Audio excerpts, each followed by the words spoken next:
Bonjour Pierre-Rosan Vallon. Bonjour. Vous êtes professeur émérite au Collège de France, évidemment l'un des grands penseurs de la vie politique depuis si longtemps. Vos nombreux livres font référence. Pierre-Rosan Vallon, vous publiez Les Institutions Invisibles aux éditions du Seuil. Et ce qui est absolument fascinant, c'est de se plonger dans ce que vous appelez les institutions invisibles, au fond d'essayer de comprendre qu'est-ce qui se passe aujourd'hui, pourquoi il y a une espèce de crise de la démocratie qui peut-être est porteuse d'extrême danger. Et vous nous racontez cela en nous expliquant que cela vient en quelque sorte de forces invisibles. Oui, c'est-à-dire que ma réflexion est d'abord une réflexion sur l'impuissance publique, sur l'inaccomplissement politique. Pourquoi autant de paroles, autant de budget, autant d'administration et si peu de résultats? Et mon analyse était de constater qu'on ne gouverne pas simplement avec des lois, on ne gouverne pas simplement avec une administration, mais on gouverne aussi à partir du type de lien qu'on entretient avec le pays. Et les institutions invisibles définissent trois catégories de liens. Qu'est-ce que ce sont ces institutions invisibles? Ces institutions invisibles, pour qu'on comprenne bien, il y en a trois. Les institutions invisibles, ce sont à la fois les rapports entre individus et entre individus, institutions et le monde politique. La première grande institution invisible, c'est la confiance. Qu'est-ce que la confiance? C'est le fait qu'on peut se projeter dans l'avenir avec quelqu'un, selon la formule consacrée, qu'on peut faire une hypothèse sur son comportement futur. Et puis la confiance, c'est aussi un économiseur de bureaucratie. Si je vous fais confiance, je n'ai pas besoin de signer un long contrat. Si je vous fais confiance, je sais que je peux m'engager dans le temps avec vous. Mais la confiance, c'est quelque chose qui se construit. Ça n'est pas une chose, ça n'est pas un statut. Si je suis un grand banquier, je dirige ma banque. Mais c'est une chose de diriger la banque et c'est une chose de savoir entretenir ce lien de confiance avec les clients. Donc, ma réflexion dans ce livre, c'est une réflexion sur ce qu'on pourrait appeler tous les moyens souterrains d'action, tous les moyens souterrains de gouvernement, toutes les formes, justement, qui échappent au regard pour constituer une société qui fonctionne au bien-être de tous. Trois piliers, vous dites au fond, la confiance, l'autorité, la légitimité. Si on revient une seconde sur l'autorité, vous la différenciez de ce qui est le pouvoir. Voilà. Vous dites c'est autre chose. L'autorité, c'est bien plus large. Mais en même temps, l'autorité, ça n'est pas l'autoritarisme. L'autorité, c'est le sentiment qu'une personne ou une institution donne aux autres que vous indiquez la bonne direction, que vous êtes la voie que l'on peut suivre, que vous avez le sens du bien commun, qu'au fond, si l'on vous suit, on va aller dans le bon sens. Et ça, c'est quelque chose qu'on constatait depuis les Romains. Les Romains insistaient sur la différence entre le pouvoir qui appartenait à un pouvoir électoral, qui appartenait en partie au peuple, le pouvoir exécutif qui appartenait au consul, et puis ce pouvoir qu'on pourrait dire un type de pouvoir moral. Le type de pouvoir moral, cela veut dire qu'on est suivi, non pas parce qu'on a derrière soi une armée de fonctionnaires ou des soldats, moyens coercitifs, ou des moyens coercitifs, c'est l'inverse de la coercition. C'est parce qu'il y a une sorte d'interaction positive avec vous. On sent qu'on va grandir avec vous. L'instituteur, à l'école, c'est typique. Le mauvais instituteur, entre guillemets, c'est celui qui pense qu'il va faire rentrer dans le crâne des enfants un certain nombre de choses à travers des coups de baguette, des mauvaises notes et puis des engueulades. Non. Un instituteur qui manifeste de l'autorité, c'est celui qui fait grandir ses élèves. Que ses élèves sentent qu'avec lui, ils vont apprendre quelque chose d'intéressant. Ça n'est pas simplement une contrainte d'être avec cet instituteur, mais c'est quelque chose qui va les faire grandir. Vous dites encore, il y a trois mots que vous citez: connaissance, croyance, confiance. Alors, ça va nous amener à parler de la légitimité, troisième pilier. Mais là, au fond, vous nous dites, on a besoin de croire à celui qui exerce le pouvoir. C'est-à-dire que c'est le problème de la connaissance, c'est que personne ne peut tout connaître en découvrant par lui-même. Aucun d'entre nous ne peut être le savant universel. Donc nous devons croire des personnes autour de nous, des livres, des messages que l'on nous donne. Et c'est la raison pour laquelle, s'il n'y a pas un lien de confiance, eh bien, il n'y aura pas de connaissances partagées. Un des grands problèmes de la société contemporaine, c'est ce qu'on a appelé l'envahissement des contre-vérités, des fake news. Et pourquoi y a-t-il cet envahissement qui est plus préoccupant qu'il ne l'a jamais été? C'est pour une raison très simple. C'est que ceux qui peuvent croire ce qui pourrait sembler des folies, le croient parce que pour eux, ce sont des éléments d'identité. Et au fond, la croyance ou le savoir n'est pas pour eux quelque chose d'objectif, c'est un élément d'identité qui va les différencier des autres. Et donc, ils vont pouvoir éventuellement croire, entre guillemets, que les Haïtiens mangent des chats et des chiens à Springville, aux États-Unis. Mais pour eux, c'est pas parce qu'ils sont absolument sûrs que les Haïtiens mangent les chats et les chiens, mais ils pensent qu'en tout cas, les Haïtiens sont un danger, que ce sont des dévoreurs d'identité, et donc, d'une certaine manière, qui sont contre eux. Et donc, ils construisent une identité défensive, une identité agressive. Comme les complotistes, on va dire. Exactement. C'est ça, ce sont une post-vérité, ce que vous dites. Au fond, une identité de substitution, au fond, c'est pour répondre à cette crise de la légitimité. C'est-à-dire qu'à un moment donné, on ne croit plus. On ne croit plus à ce qu'on entend, on ne croit plus à ceux qui nous dirigent. Voilà, la légitimité, c'est ce qui se définit à l'encontre de la légalité. La légalité, c'est un statut.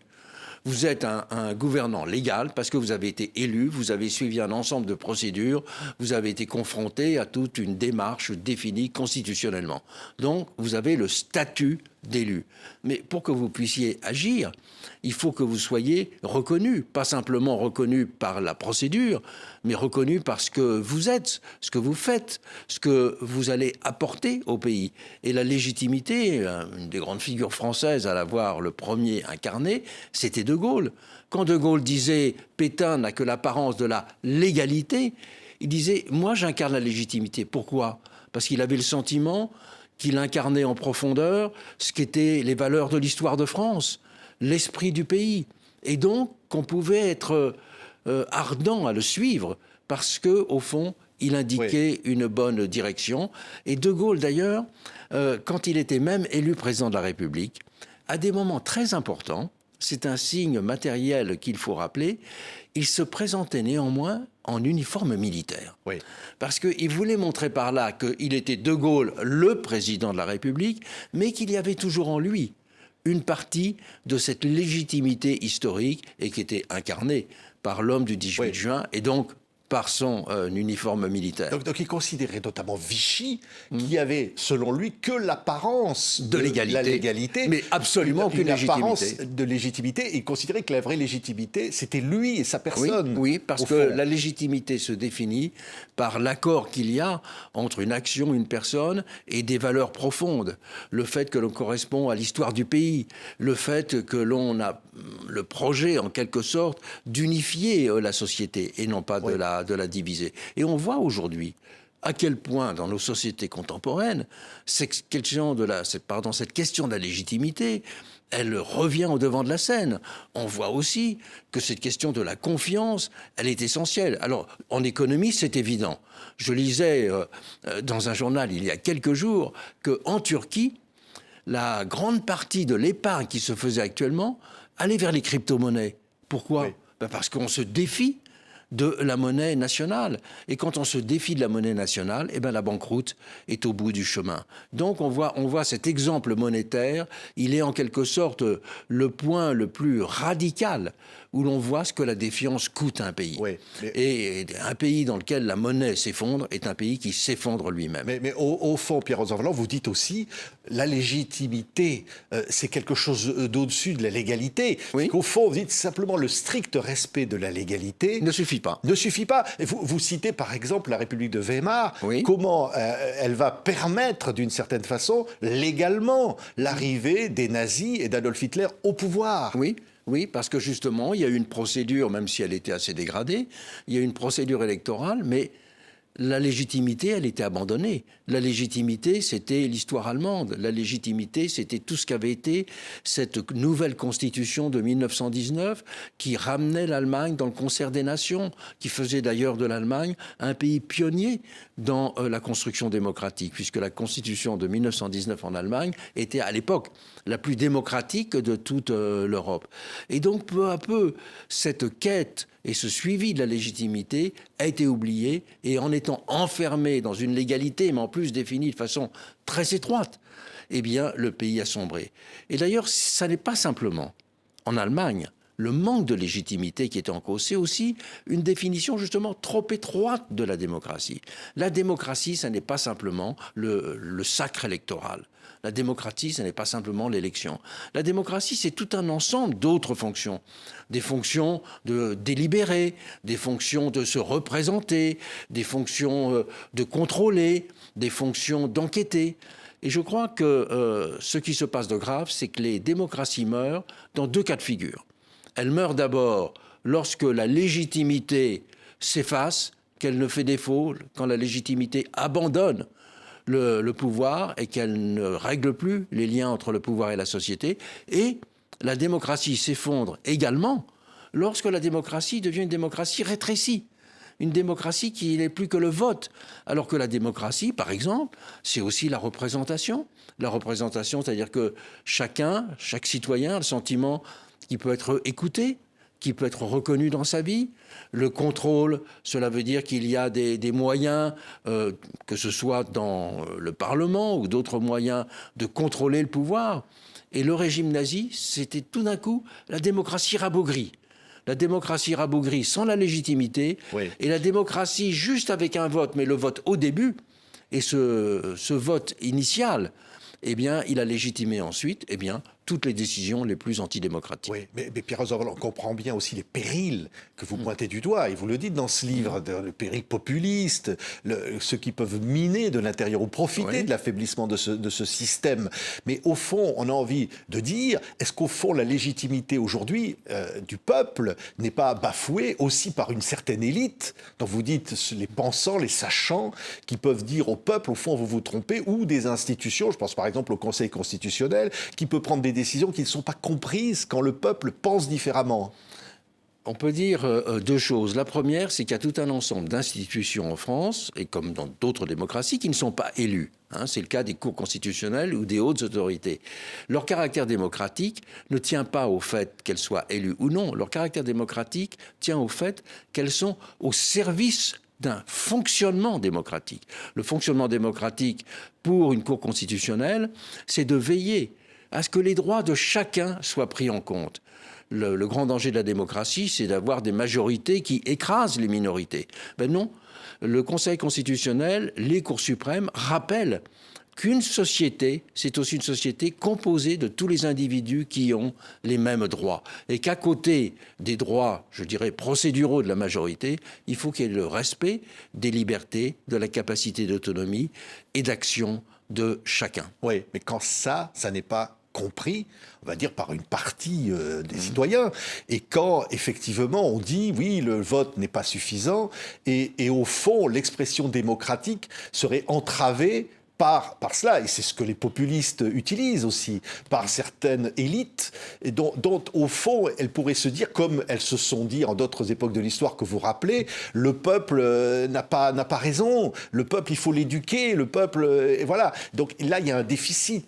À partir du moment, ça c'est toute une partie de l'histoire de la démocratie, c'est une partie de ce rapport entre le pouvoir populaire et la connaissance. Et pendant très longtemps, dans bien des pays, c'était le cas de la France, il y a eu un vote censitaire, dire qu'on disait que pour voter, il fallait avoir une certaine propriété, il fallait avoir certains diplômes, parce que c'était une responsabilité qu'on exerçait.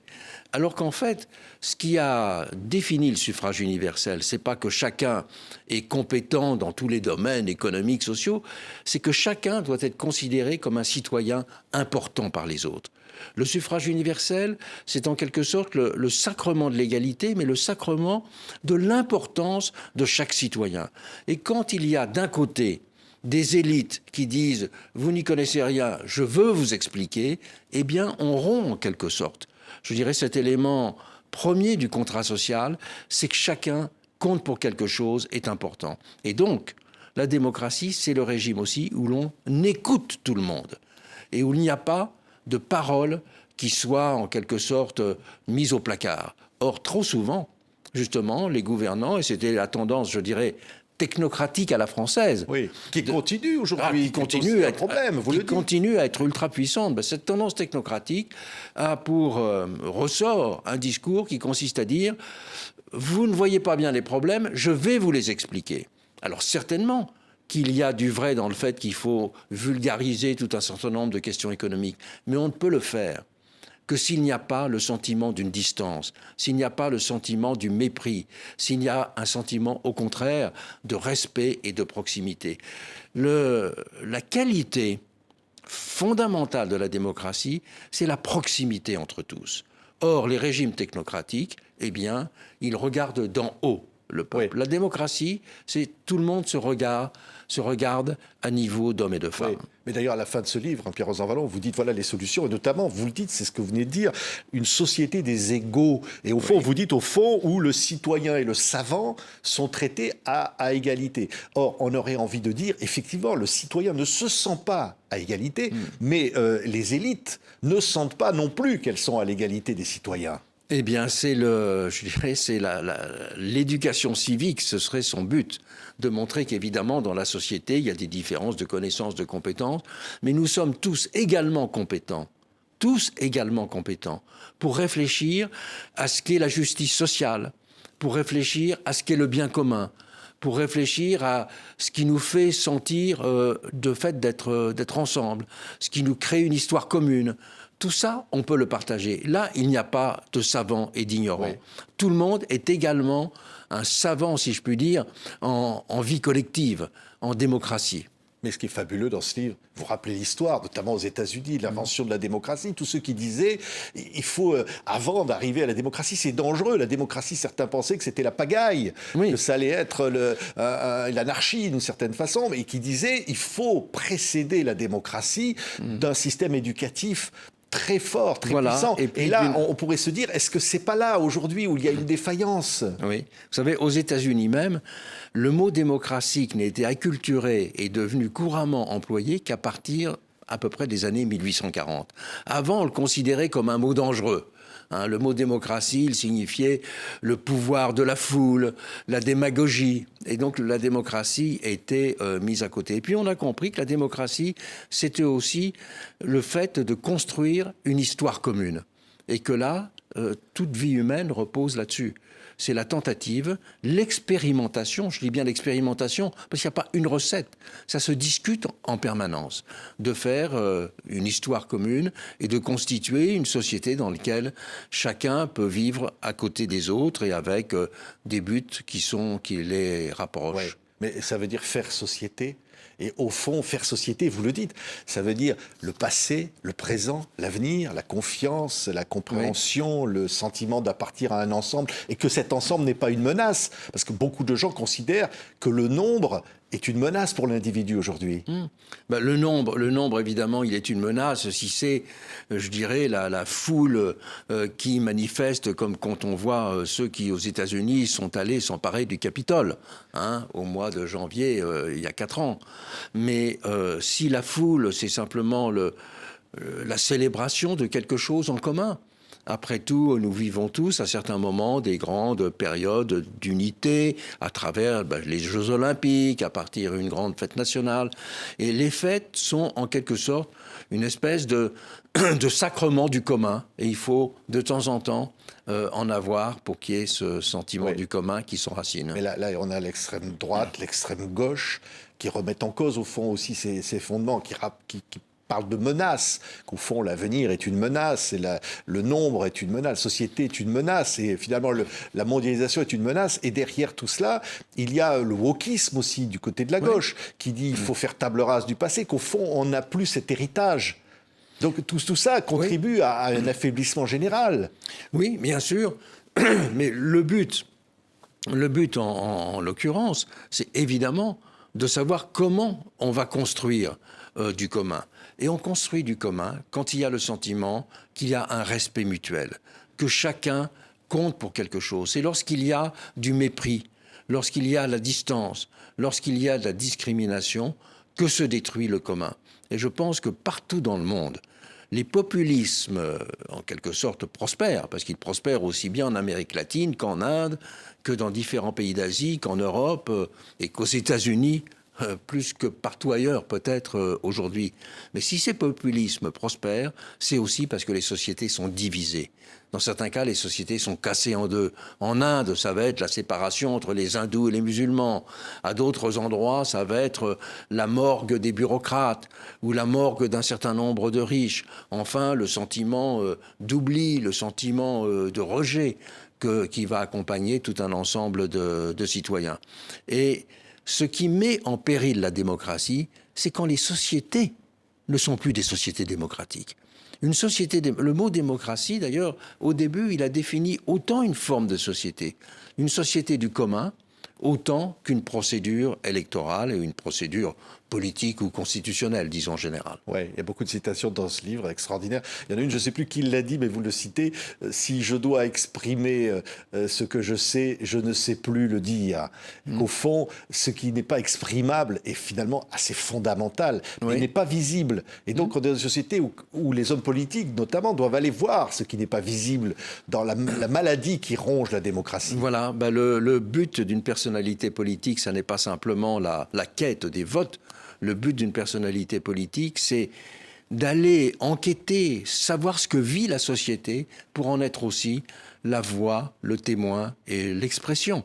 Là, on dit que beaucoup de citoyens ont le sentiment de ne pas être représentés, alors qu'ils ont voté pour un député, par exemple, ou pour des élus divers. Mais s'ils ne se sentent pas représentés, c'est parce que ce qu'ils vivent n'est pas présent sur la table. Être représenté veut dire ça. Ce que je vis est considéré comme important. On le met sur la table. Eh bien, cela, ça doit être, me semble-t-il, dans une société démocratique, un début premier de la politique.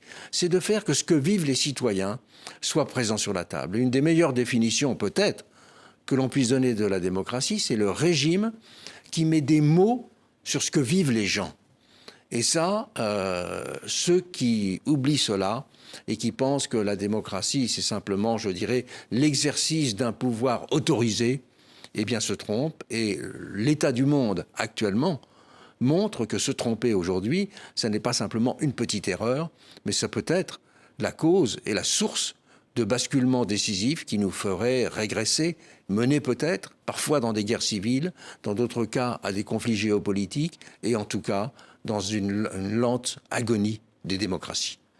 Merci beaucoup Pierre-Rosan Vallon. Vous savez quoi, ce bouquin-là, moi je serais pour le donner impérativement à chaque député nouvellement élu, qu'il le lise, qu'il nous en fasse un compte-rendu et qu'ils comprennent les enjeux, parce que les enjeux sont là, et les enjeux sont importants et graves. Merci Pierre-Rosan Vallon d'avoir été notre invité pour Les Institutions Invisibles aux éditions du Seuil, livre formidable. Merci beaucoup Pierre-Rosan Vallon. Merci de votre invitation.